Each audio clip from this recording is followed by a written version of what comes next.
The second option, the transportation systems management alternative, is a series of low-cost operational type improvements, such as increasing bus service, that would improve conditions, but is everything just short of building a completely new fixed guideway facility.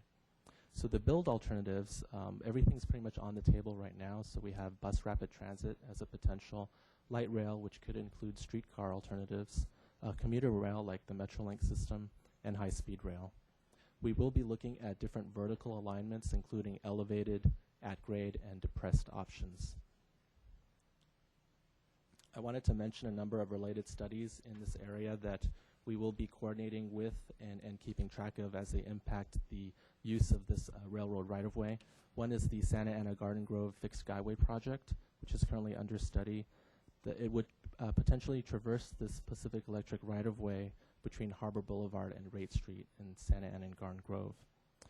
Secondly, there is the Central County Corridor Major Investment Study, which you will receive a presentation following mine. By OCTA, and they are also looking at potential improvements to the right-of-way, including the Santa Ana Garden Grove Fixed Skyway and the SR-22 direct ramps onto this railroad right-of-way. And the bottom line is we will have to work closely with these agencies doing these studies to coordinate any potential recommendations coming out of our study to ensure that we are able to accommodate all the different improvements being proposed. As part of our overall public outreach strategy, we have been briefing the elected officials from each of the cities along the corridor. Mayor Dalton is the representative from Garden Grove on our steering committee. We also have a technical advisory committee, so these two committees are providing us input and recommendations as we move forward.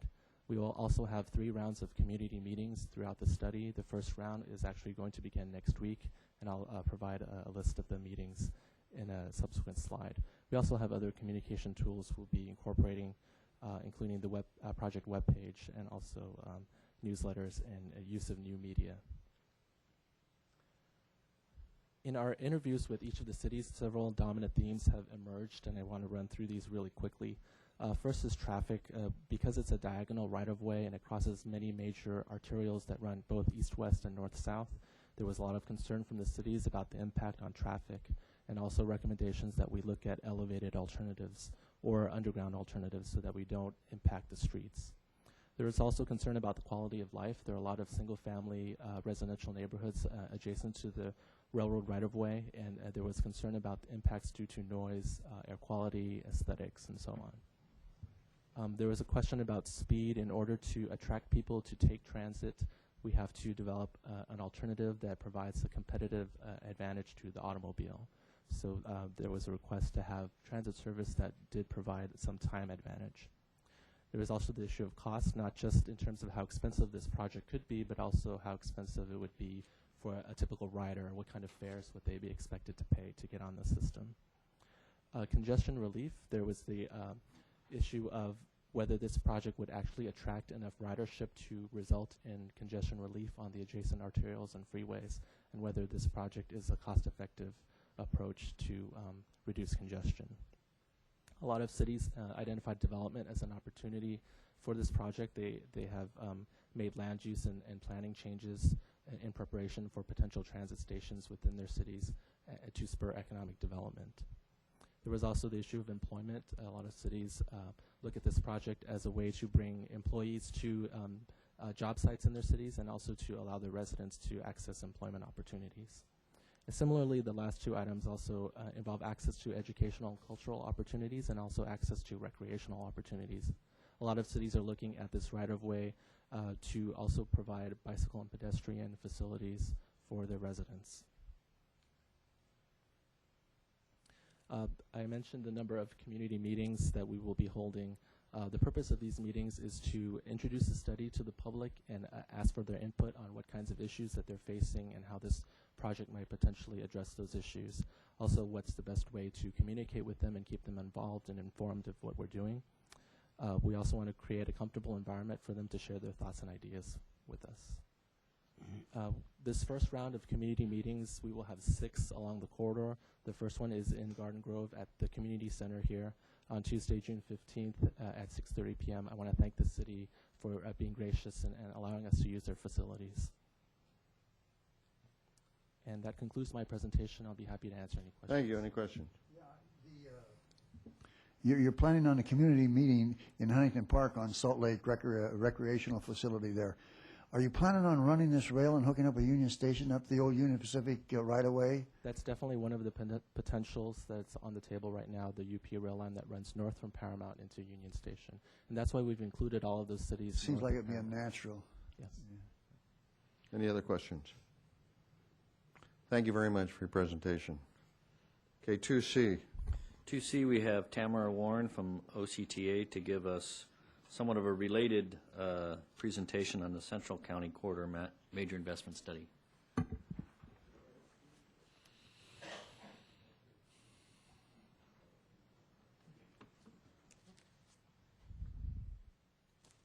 Good evening, Mayor and members of the council. Thank you for having me. My name is Tammy Warren. I'm with the Orange County Transportation Authority, and I'm the project manager for the Central County Corridor Major Investment Study.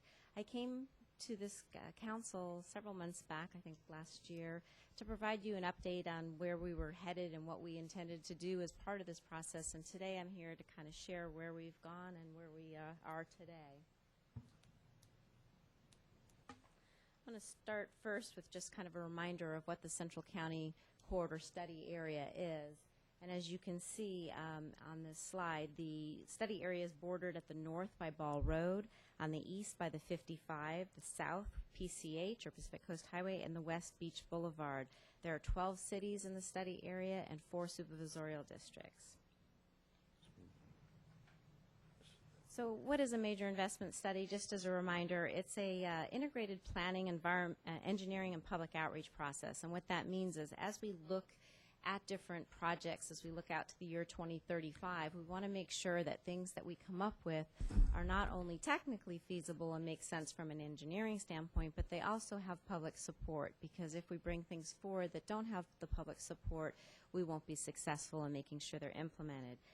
The end result of this study process is a multimodal program of projects. That means we'll have transit improvements, arterial improvements, and freeway improvements. So it is multimodal. And what it does for us is it sets the stage so that as federal and state funding become available, we kind of know where we want to go. We're able to capture those funds. So projects in here, although there are some within Measure M2, which I'll share, but many of the projects are not funded, but that is, again, so that we can kind of know where we want to go and then capture those funds as they start to become available.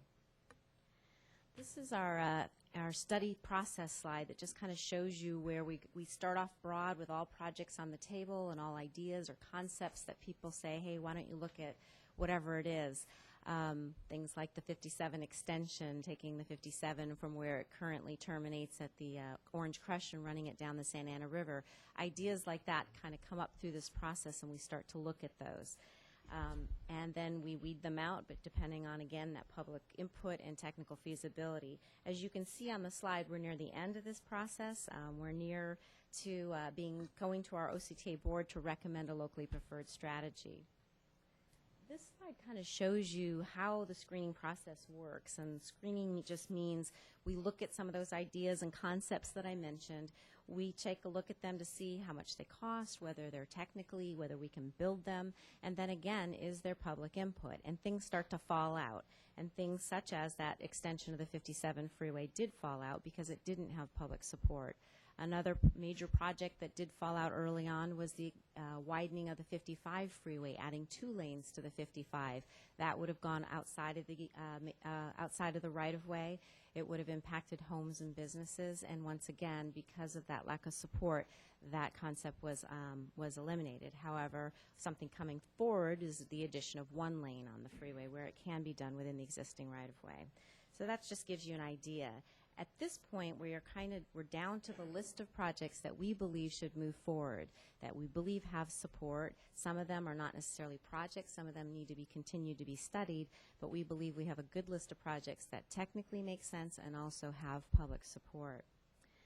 So what I'd like to do is share with you what, focusing on Garden Grove, what projects are kind of coming through the study process. First, I want to concentrate on Measure M2. Now, these are programs that have already been approved by the public, but that when you look out to the year 2035, these are projects that we expect to have in place as we reach that future year. Arterial intersection synchronization in the city of Garden Grove or affecting Garden Grove, north-south roadways such as Beach Boulevard, Magnolia Avenue, Brookhurst, Euclid, Harbor, and Hastur, east-west roadways, Catella, Chapman, Garden Grove, and Westminster Boulevard. And then the build-out of the master plan of arterial highways is included in our M2 program.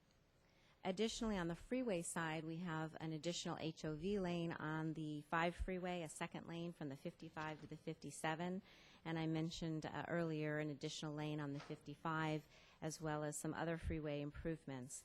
On the transit side, community-based shuttles in Central and East Garden Grove that are coming through as part of the M2 program. Again, these are proposed because these are things that the city has brought forward, and we'll be using, looking at those and working with the city to compete for funds on those areas, as well as the Go Local program of rubber tire projects, Metrolink connectors to Arctic and the Orange Santa Ana Transportation Center, and the high-capacity fixed guideway, Sartic to Harbor Boulevard. From the proposed side coming out of this particular Central County Corridor study, on the arterial side, we're looking at smart street improvements, taking a look at Beach Boulevard, Brookhurst Street, and Westminster Boulevard, looking at enhanced intersections on Beach Boulevard, Brookhurst, Harbor, and Westminster, as well as taking a closer look at both Beach Boulevard and Harbor Boulevard. Those were things that as we looked through, there was a real lack of north-south capacity and a need and a demand in the future years. So we want to take a look at maybe some potential opportunities for improvements in those areas, again, listening to what we heard, and that was to make sure we stayed generally within the existing right-of-way. On the freeway project side, you heard earlier when Philip described the 22 connector ramps to the Pacific Electric right-of-way. That's something that the city of Santa Ana was very interested in and showed some real improvement in the area, as well as there's a lot of concern with the Orange Crush area, the 22 I-557 connector area. So we want to take a look at what we can do there. So those would be future studies to look a little bit closer at those two areas. On the transit side, we'd be looking at enhanced bus rapid transit on Beach Boulevard, Harbor, Westminster, and Catella, and local bus improvements on the streets that you see on this list. So what happens with these projects? They come together, as I said, it's a multimodal program, so there's arterial improvements, freeway, and transit that come together to help meet that future 2035 year.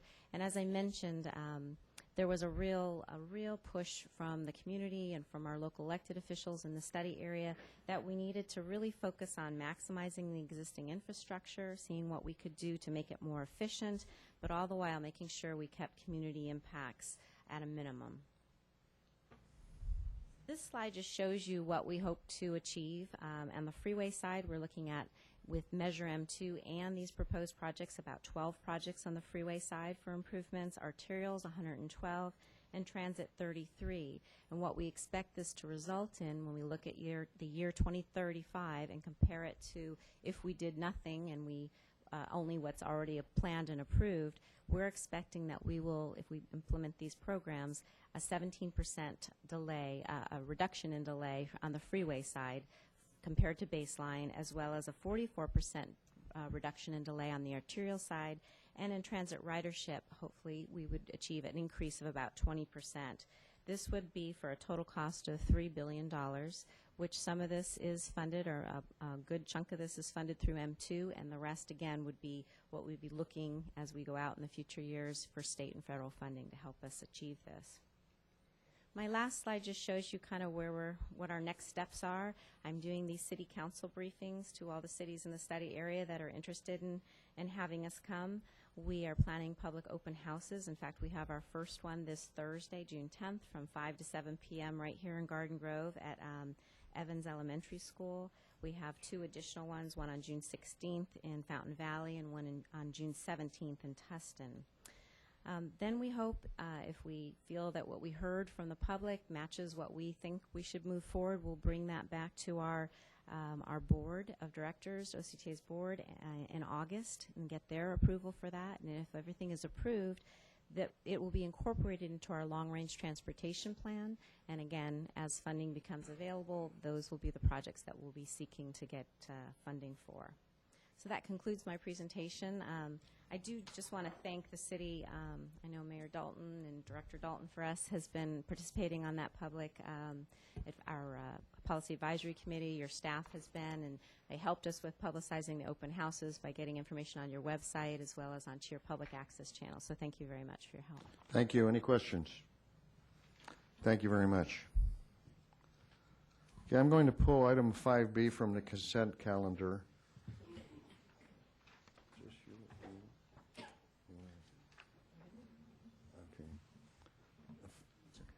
Okay. 5B is a proclamation for the overseas Vietnamese veterans of the Republic South Vietnam Day of Remembrance. Is there someone here that to accept the resolution? I think so. Okay. All right, why don't you come forward? Are we voting on it now? Are we voting on it now? We will in a minute. We will yet. We will in a minute. Oh, no. Okay. I stated what the purpose is. I'm pulling this forward because there's a lengthy calendar, so we want to get some of the people that can be moved out a little earlier to make more room. I'll entertain a motion. Move. A second. I have a motion, second, call for the vote. Motion received, 5 yes votes. Okay, if you come forward, I'll hand you the resolution.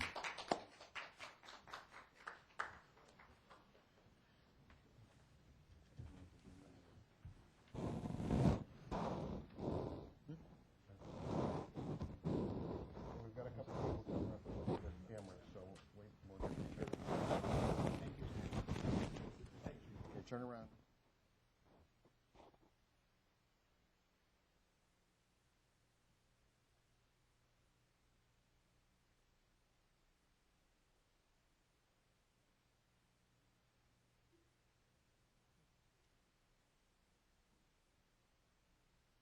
Okay, if one of you would like to speak, go ahead, and the microphone's right over there.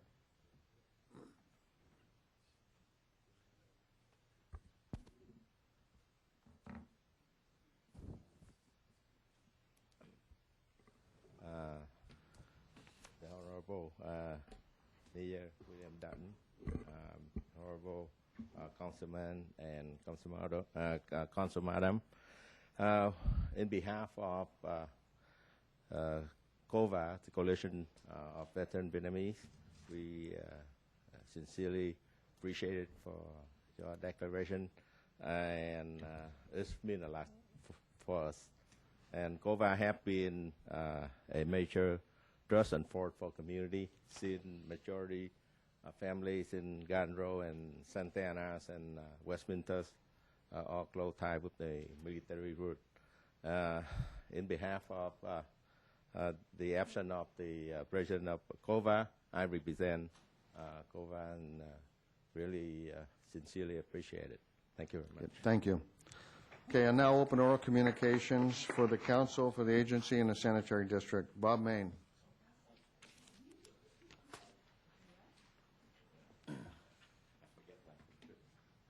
And I have an invitation for all the council.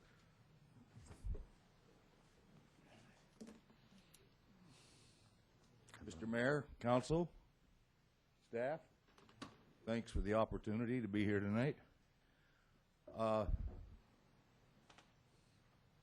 On the ballot today, I'm not here to talk about that, but it's connected, was a Proposition 16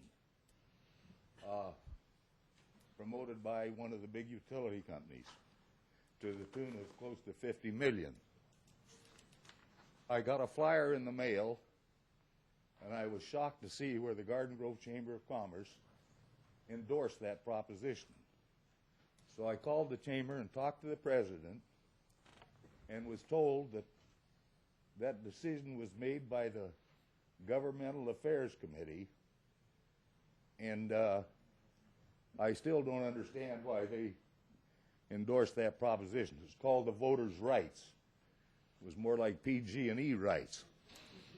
But anyway, my question tonight is, did anybody from the Governmental Affairs Committee or anybody from the Chamber contact the city? Because their reason was to endorse that is because there was nobody in the city of Garden Grove qualified to run an electric company.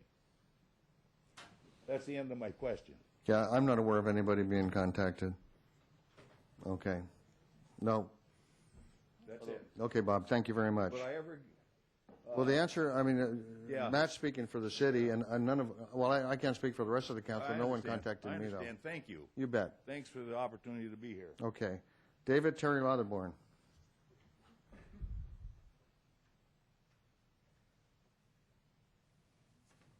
I'm David Terry Lotherborn. This is a sad moment, and I bring you sad news if you don't already know it. One of our super citizens, Bob Owens, passed away on the 3rd of June. He was a very loud speaking citizen who came before the council and before the city, always bringing information that he had collected that was better for us all. Sometimes it never went through, and sometimes it did. Bob was a special friend. He never had a bad word to say about anybody. But he did have correction for some people that he felt should be corrected. And that's what I'm bringing out right now. My friend Bob Owens, a citizen, a patriot, a veteran, needs to have a moment of silence to us all where we can hear his voice speak. I don't have a tape on him, but maybe we can spend a moment just to think about Bob. Thank you. Okay, thank you. James Stew. Might have left already if he was here for the proclamation. Long Pham. Okay. Robin Macario.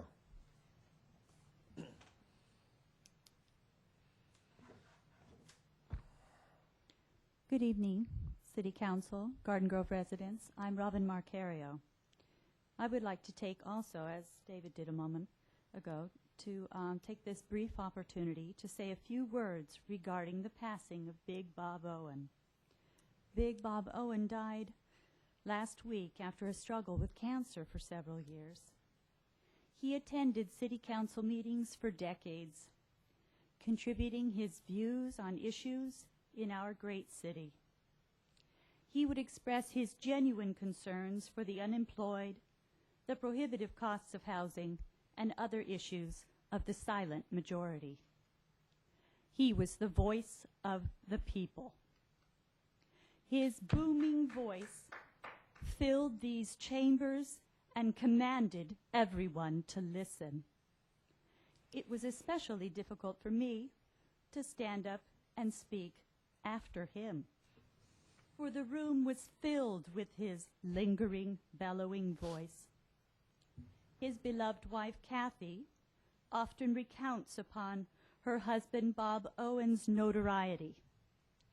While out at a restaurant or shopping together, people would thank him and hug him for saying what they were feeling at our city council meetings. His contributions to our community are numerous. His death is a loss for us all.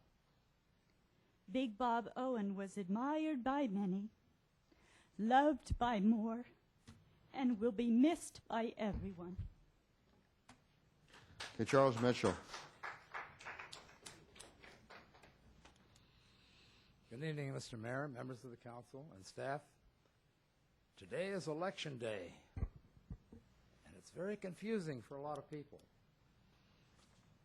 One of the things that's confusing is the way some of these propositions are written.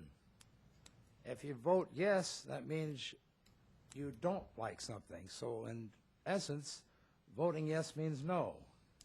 It's the way they're written, it just makes things very confusing. If they just come straight out and say, okay, this is what we want to do, yes or no, that'd be a lot simpler. But they cross them over that way and makes it very difficult to figure out exactly what it is you want them to do when you vote. Now, one of the areas on the ballot for a lot of people in Garden Grove is Measure A. Now, that's a $250 million bond issue for Garden Grove Unified School District. My wife and I were a little bit concerned when we got our write-in ballots. We didn't see that on our ballots. And we thought about it, oh yeah, that's right. We don't live in the Garden Grove Unified School District, even though we live in the city of Garden Grove. We live in the Westminster School District. And for a long time, we couldn't figure out what was going on. And then we got to thinking about the fact that, well, in the late 40s and 50s, a lot of people moved to Southern California. The big housing boom. A lot of families settled here. They needed schools. Okay, so the school districts were organized, and their boundaries were spread all over the county. However, many of the cities did not incorporate until the mid-50s, after the school districts were already established, which is why in some areas of Anaheim you have people voting for the Garden Grove Unified School District bonds. Now, it may be of interest to know, and I did a lot of checking today to find out exactly what the impact might be. And I found out that if you do not live within the Garden Grove Unified School District area, if Measure A passes, you are not subject to the assessment. It only affects those properties within the school district. So a lot of people in Anaheim are going to be surprised when they get their tax bills if it passes. Another thing that I found that was a bit disturbing along Westminster Avenue at the intersection of Newland. Sometime back they did some work there with sewer lines and water lines, and we thought it was all done. It took quite a bit of time for them to do it, and the traffic was really snarled there. And then this week I've noticed they're back at it again. They've got it all torn up. And I found out the reason was when they were ready to put the pipe in, they had not compacted the soil enough underneath where the pipe was going to go. So when they put the pipe in, put all the fill on top and packed it all down, instead of a straight line pipe, we have something like a wave. Now that may account for some of the things that are happening. For instance, there's a sinkhole on Westminster Boulevard right in front of Taco Bell that they've filled in at least twice, and it continues to sink. Now I wonder if that's related. But anyway, my main concern is, at least a couple of months ago, I seem to recall on the consent items that the City Council was asked to approve final approval and payment for that project. And I hope that the contractor is going to make good on what was not properly done in the first place.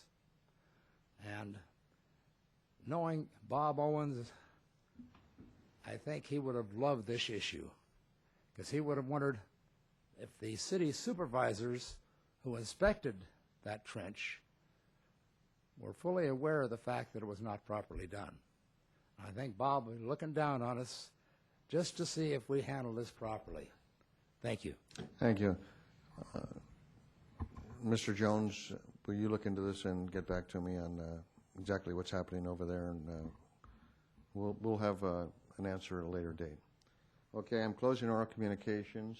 Is any? Yeah, I'd like to make a comment. Mr. Bob Maine, Robert Maine, made a comment about Proposition 16. And I think Proposition 16 is a good example of how horrible an amendment can be on the statewide voting. Proposition 16 was put on there by PG&E, Pacific Gas and Electric. Cost them over $50 million, way over $50 million. And the thing it was doing was it was taking municipalities and cities out of the electric business, or out of getting into the electric business. It was eliminating competition for themselves. A lot of cities have taken a look at electricity and see if they couldn't provide it at a cheaper rate than the companies that we were servicing. Anaheim's a good example. Anaheim's had their own electric company for probably 50 years. And if you buy electricity in Anaheim, you're buying it at about 10 or 15% cheaper than you're buying it in Garden Grove, because they have done well in supplying electricity there. And a lot of times that happens, where a city can provide something cheaper than the private sector. About 10 years ago, a number of people pushed us to privatize the water department into privatization. And we had 4 different companies bid on it, and not one of them came close to matching the cost that we were getting the water bill for. I think that Proposition 16 was a huge mistake. I don't know if it'll pass or not. There wasn't anybody out against it because there was no money against it. And municipalities that would be hurt by it, it's illegal for them to put money in against it. I did write a letter for the Journal in it about it early on. I'm sorry that the Garden Grove Chamber endorsed it. It makes me sick to think they did that, because this was horrible. I mean, PG&E went bankrupt about 14 years ago, and the state of California and the federal government pulled them out of it, and now they're going to take municipalities out of the electric business if it passes. It won't pass on my vote. Anyway, I just wanted to support Bob and what he said. I think he did a good job. Yeah, I think, that is one of those cases you have to be very careful where a yes means a no or a no means a yes. And that's why it's incumbent upon all of us to read them thoroughly and do the research, the proper research required to ensure that we vote for what we really want and we get what we think we're voting for. Okay, any other comments? Okay, I'll recess the council and we'll go to the agency.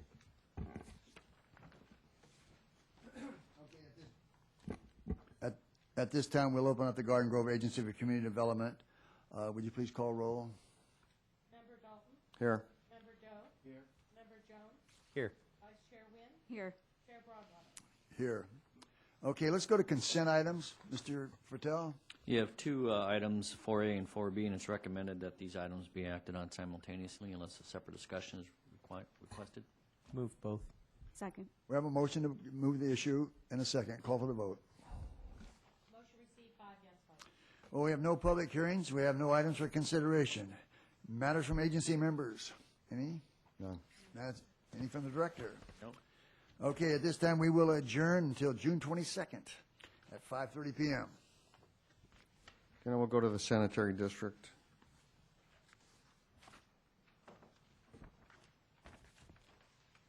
Let the record show that all members are present. Item 6. Mr. President, item 6A is award of contract for a sewer project, and Keith Jones is going to give a presentation on this item. Thank you, Mr. Fertel. Mr. President, members of the board, this is again going after a capacity-deficient sewer system, which is located, which will fix Brookhurst Street sewer from Chapman Avenue to Parliament Avenue, and Parliament Avenue sewer from Brookhurst Street to Palmwood Drive. Pursuant to the Garden Grove Municipal Code, we bid the project and we received 8 bids, and out of those 8 bids, the lowest bidder was Paulus Engineering Incorporated. Project will be financed with sewer funds, so there's no impact to the general fund, and so it's recommended that the Garden Grove Sanitary District Board award contract to Paulus Engineering for an amount of $1,587,611.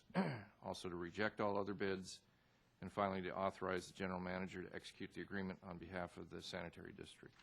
Completes my report. I'd be happy to answer any questions. Any questions for staff? Move the issue. Second. I have a motion and a second. Call for the vote. Motion received, 5 yes votes. Any matters from any members or general manager? Okay, hearing none? None. Okay, we'll adjourn the sanitary district till Tuesday, June 22nd at 6:30 p.m. in the council chambers. And we'll reconvene the council and go to consent items. Mr. Mayor, it's recommended that items 5A through 5I be acted on simultaneously unless a separate discussion is requested by a member, and of course 5B has already been pulled. Okay, do I Move to balance. have a motion? Second. All in favor? Motion received, 5 yes votes. Okay, items for consideration. Your first item, actually they're related, 8A, 1, 2, and 3 all have to do with the Garden Grove Street Lighting District, as well as the Park Maintenance District. And Tony Aquino is here to give staff report on these items. Okay, while we're waiting, can that be passed with one motion or does it take individual? One motion. Okay. Thank you, Mr. Fertal. Mr. Mayor and members of the City Council, tonight the City Council is asked to adopt resolutions initiating the proceedings for the levying of assessments, adopt the resolution approving the engineer's report, and adopt the resolutions of intention setting a public hearing date for July 13, 2010 for the levying of assessments for fiscal year 2010-2011 for the city's street lighting and park maintenance districts. In order to continue the lighting of streets and the maintenance of parks at the current service levels for the benefit of the city's property owners, it is necessary to initiate the proceedings of levying annual assessments under the Landscaping and Lighting Act of 1972. The purpose of the assessments is to pay for the operations and maintenance of the streetlight and park districts. An engineer's report has been prepared and is on file for the 3 districts with the Public Works Department detailing the costs and estimates. The proposed rates for each district are the same rates adopted by the City Council in fiscal year 2009-2010. The adoption of the street lighting and park maintenance assessments will raise approximately $1.3 million in street lighting revenue and $700,000 in park maintenance revenue. This concludes staff's report, and staff is available to answer any questions. Thank you. Any questions for staff? Okay, hearing none, I'll entertain a motion. I'll move the issue. A motion is second. Call for the vote.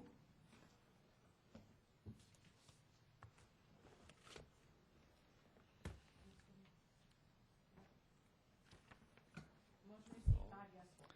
Thank you. 8B. 8B is award of contract to R.J. Noble Company for Fairview Street Trask Avenue intersection improvements, and Bill Murray is here to give a staff report on this item. Thank you, Mr. Fertel. Mr. Mayor and members of the council, the widening of the intersection of Fairview and Trask was identified as a capital improvement in the approved city budget for this fiscal year.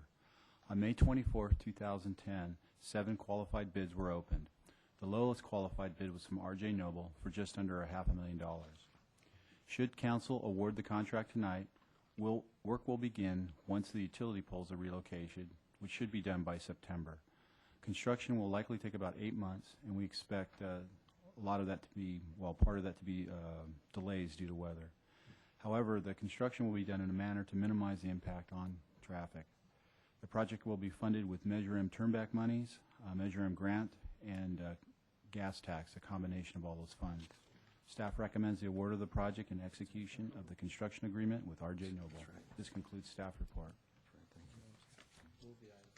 Okay, I have a motion and a second. Call for the vote. Motion received, 5 yes votes. Okay, 8C. 8C is another street improvement project on Brookhurst and Garden Grove Boulevard, and Bill Murray will give a staff report on this item. Thank you, Mr. Fertel. Again, Mr. Mayor and members of the council, the widening of the intersection of Brookhurst and Garden Grove Boulevard was identified as a capital improvement in the approved city budget for this fiscal year. On April 29, 2010, 12 qualified bids were opened. The lowest qualified bid was from R.J. Noble for just over $390,000. Should council award the contract tonight, work will begin once the overhead utilities are relocated. This should actually take about a year, and we expect that to be done, actually, it's September of 2011. So it's going to take over a year. Construction will take, again, about 8 months, and we expect delays due to the weather. That construction in that intersection will be done to minimize impact on traffic. The project will be funded by Measure M and Measure M grant, so you get turnback and grant funding only for this. Staff recommends the award of the project and execution of the construction agreement with R.J. Noble. This concludes staff report. Thank you. Any questions for staff? Okay, hearing none, I'll entertain a motion. Move to approve. Have a motion? Second. A second. Call for the vote. Motion received, 5 yes votes. 8D. 8D is another award of contract to Moore Electrical Contracting, and Bill Murray will give a staff report on this item. Thank you, Mr. Fertel. Mr. Mayor, members of the council. The upgrading of the Traffic Management Center and installation of fiber optic interconnect system was started by the late George Allen, City Traffic Engineer. The project is identified as a capital improvement in the approved city budget for this fiscal year. The fiber optic installation is extensive. It will allow faster communication with 14 water facilities, 3 fire stations, 3 park centers, while saving a nominal amount on telecommunication fees. On April 29, 2010, 5 bids were opened. 3 of those bids were determined responsive. The lowest qualified bid was from Moore Electrical Contracting for just over $3.7 million. Should the council award the contract tonight, work will begin next month and continue for about a year. The construction will be done in a manner to minimize impact on vehicular traffic and the counter area of the first floor of City Hall. The project will be funded by federal grant, gas tax, Measure M grants, and some water funds. Staff recommends the award of the project and execution of the construction agreement with Moore Electric. This concludes staff's report. Okay, any questions for staff? Move approval. Second. Okay, I have motion and second. Call for the vote.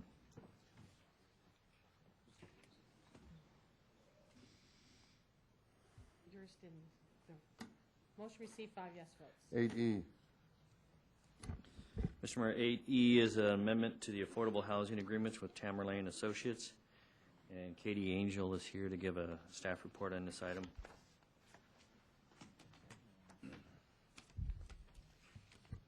Good evening, Mayor and Council members.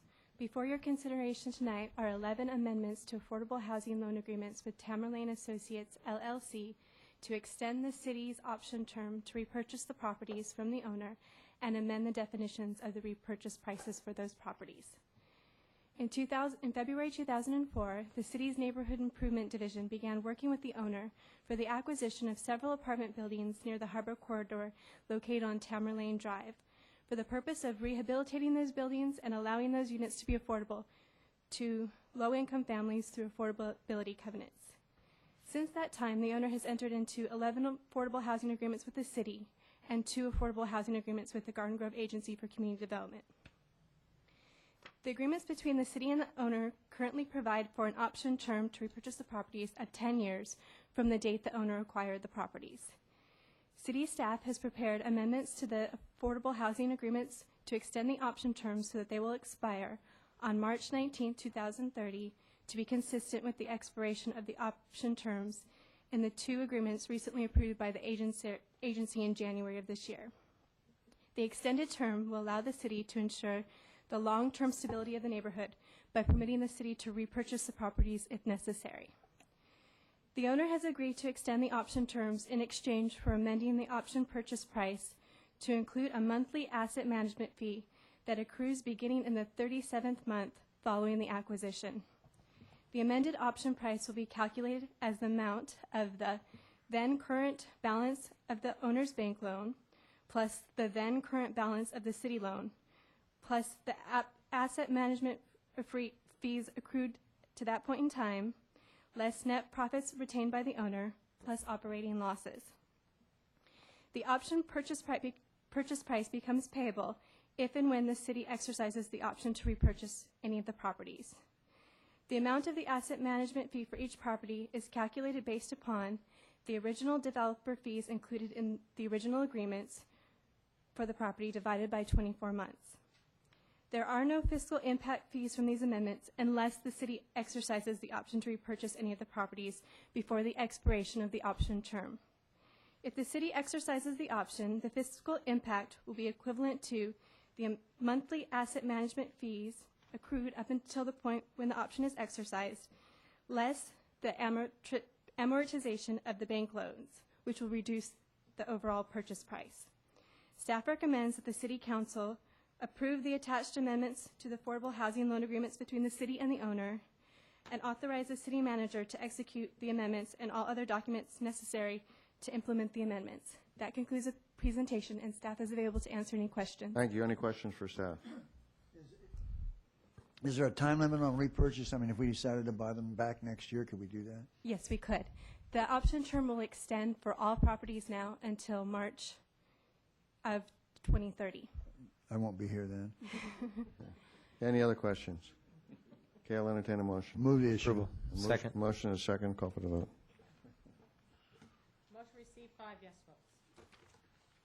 Okay, I'm going to recess the council for 5 minutes, and after that, we'll have a study session on the proposed budget for fiscal year 2010-2011. Can we say something now about the working? Yeah, well, okay, I just thought you needed a 5 minute. We'll come back. Want to do it now? Yeah, we can do that. Okay, go ahead. A few minutes. I'm certainly going to miss Bob Owens. He comes in here and pounds on that pulpit every once in a while and stirs things up pretty good. One time he got so mad at me when I was mayor. He said that he was going to check into the same old folks' home as me and haunt me till my dying day. Well, he didn't do that, but I always liked Bob. He's a good guy. Go ahead.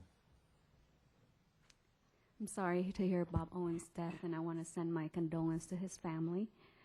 His voice is not only a loud voice, but a voice of concern for many of the issues in the city, and we appreciate that. I remember he had been yelling at each and every one of the council members, so one day he gave me a call. I didn't get a chance to call him back until after my court hearing, and I asked him, so, you know, you're free to yell at me tonight because it hasn't been my turn yet.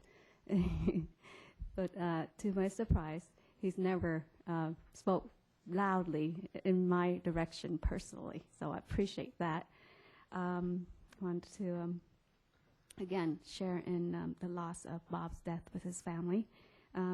Another reminder, the Garden Grove Housing Authority will be accepting applications from July 1st through July 31st. So please remind friends, neighbors, and people you know who are in need of housing assistance. The city will be opening up for applications again, and buy in Garden Grove. Thank you. Mr. Jones. Yeah, just say I'm going to miss Bob Owens. Very passionate man. Would get up there with his big voice and stir things up, as everybody said. But then if you saw him in person on the street, he was a big teddy bear. I remember running into him at May's Cafe one morning having breakfast with my family, and I introduced my 2 little sons to him as Uncle Bob. I said, say hi to Uncle Bob, and he gave him a big hug and high fives and that kind of stuff. And he's just a neat man, so going to miss him. Thank you. Mr. Doe. Okay. I'd just like to say, you know, there was another side to Bob that a lot of people didn't know. Bob had a way about him, especially if he was going to bring something up controversial. He'd generally call me and say, hey, this is what I'm going to do. Just so you know, I want you to understand that. And I think in many ways he wanted to give me an opportunity, if I didn't know what the answer was, to at least find it out. But one thing that I really liked about Bob was when he was in here, nobody slept in his council chambers, let me tell you. I mean, if you started dozing off and he banged the podium, boy, it woke you up. But, you know, there was really a method to what he did, because a lot of times he would have a point that it would take a little while to get to, but he'd shake you up a little bit, and then you'd realize, you know, sometimes there's an agenda there, sometimes there's a hidden agenda there.